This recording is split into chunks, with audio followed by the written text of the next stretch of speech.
et bienvenue dans Moyenne Zap. Allez, c'est parti. Ouais! Bonjour à tous, ravi de vous retrouver dans ce nouveau Moyenne Zap. Tout de suite, le sommaire de votre émission. Projet de balisage des sentiers pédestres des communes de la 3CMA.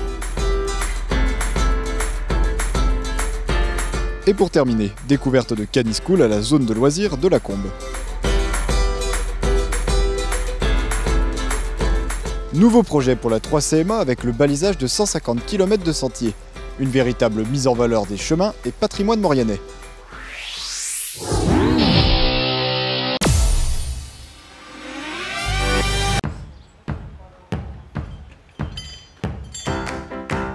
« 150 km, c'est la distance que va parcourir le nouveau projet de balisage des sentiers pédestres sur le territoire de la 3CMA.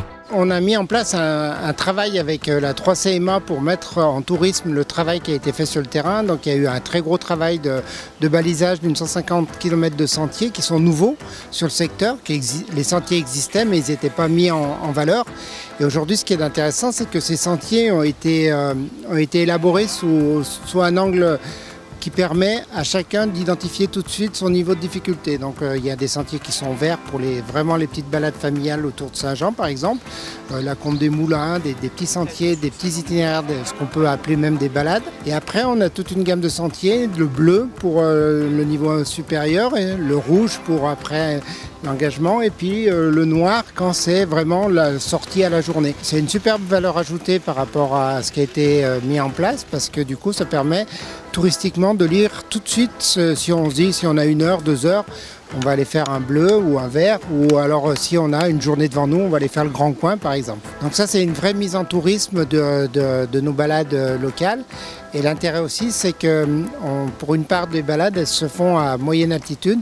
Donc praticable très tôt dans la saison, ce qui nous permet d'avoir sur les ailes de saison une offre aussi complémentaire de balades et de découverte du territoire. Et tout le long de nos parcours, on a des attraits touristiques, on a la tour du Châtel, on a la Seine-Montvernier, donc en fait on a une offre touristique qui est prise en compte dans ces itinéraires et pour nous ça nous intéresse vraiment parce que c'est une offre complémentaire entre randonnée et activités culturelles, loisirs, en famille, à partager entre amis. Donc ça, c'est vraiment indispensable à la dynamisation touristique du territoire.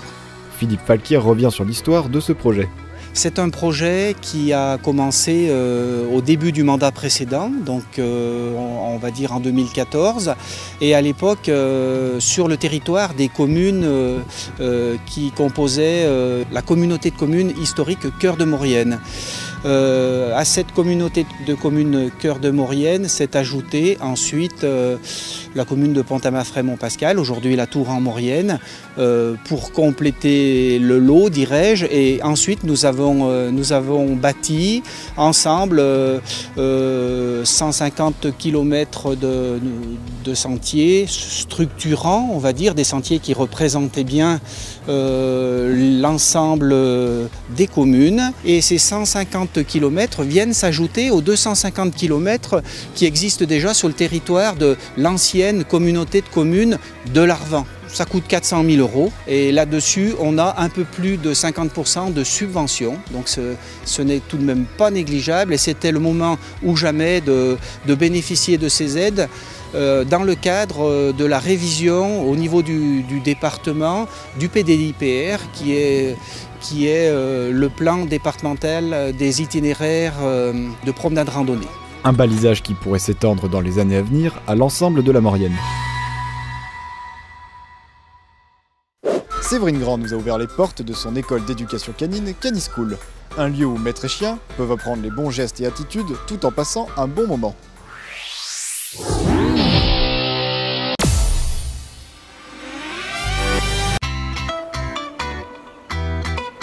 C'est à la zone de loisirs de la Combe que l'école d'éducation canine Canischool est installée. Séverine Grand nous présente son activité. Je prends toujours le chien en cours individuel avant, comme ça j'explique un petit peu les bases, je fais le tour de l'environnement du chien, le lieu de couchage, comment ça se passe à la maison. Je fais le tour de toutes les questions des propriétaires, comme ça au moins on fixe bien les bases. Et après je propose des cours collectifs où on retravaille tout ce qu'on a vu en cours individuel, sans trop retarder le cours collectif et comme ça on travaille bien tous ensemble. J'essaye de me cantonner entre 5 et 10 chiens par cours collectif pour que tout le monde puisse bien progresser. Et je mélange les chiots avec les grands chiens. Souvent, il y a des personnes qui disent mais pourquoi vous faites ça? Et bien justement parce que les chiots apprennent des grands chiens et au moins il y a le mimétisme qui se fait. Et c'est super parce que du coup, les choses avancent tout seuls. Ça, c'est mon petit coin agility où c'est plus pour détendre au niveau, c'est pas de l'agility pure qu'on fait comme en concours ou des choses comme ça, c'est plus pour détendre les maîtres, passer un bon moment avec les chiens et au moins on leur fait voir différents types comme la petite balançoire où ils vont passer dessus, c'est un peu des sols en mouvement, le petit tunnel où ils vont passer dedans et ça va être des sols un peu glissants, voilà, pour bien désensibiliser les chiens à tout type d'activité. Alors pour les cours collectifs, j'ai deux périodes, la période estivale et la période hivernale où on est plus avec des cours qui se retrouvent vers 15-16 heures parce que j'ai pas de lumière au niveau du terrain et le soir. En cours estival, on est plus le soir du coup parce que justement l'été il fait trop chaud, on a un petit peu d'ombre et c'est beaucoup mieux. Donc c'est les mardis et jeudis de 17h30 à 18h30. On fait aussi des sorties en canirando. On fait des grandes sorties à 15-20 chiens. On part en montagne à des endroits pour lâcher les chiens et puis faire quelques petits exercices comme ça, de marche au pied, des rappels, etc. Et on va aussi faire avec le refuge de la Moudon, dès qu'il y aura un peu plus de disponibilité. Mais j'ai beaucoup de gens qui m'ont demandé, pour des gens qui n'ont pas de chiens et qui sont intéressés pour faire des sorties aussi, d'aller prendre les chiens de la SPA pour leur offrir une après-midi en pleine nature et dans la bienveillance et puis voilà. On demande un coucher et on fait un coucher en bout de longe.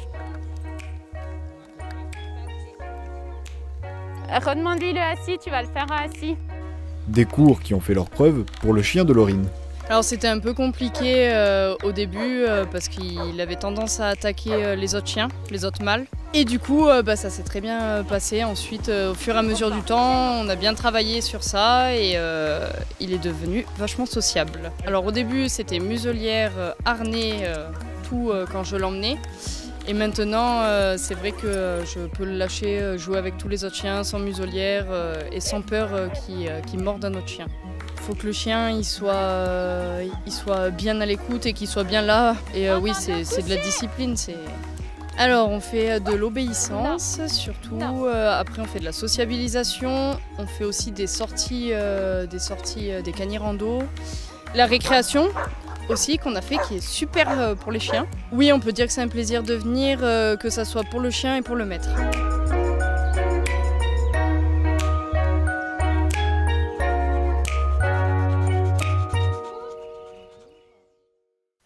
Voilà, le Moyen Zap c'est terminé, on se retrouve la semaine prochaine. N'hésitez pas à faire vos remarques et à nous suivre sur les réseaux sociaux.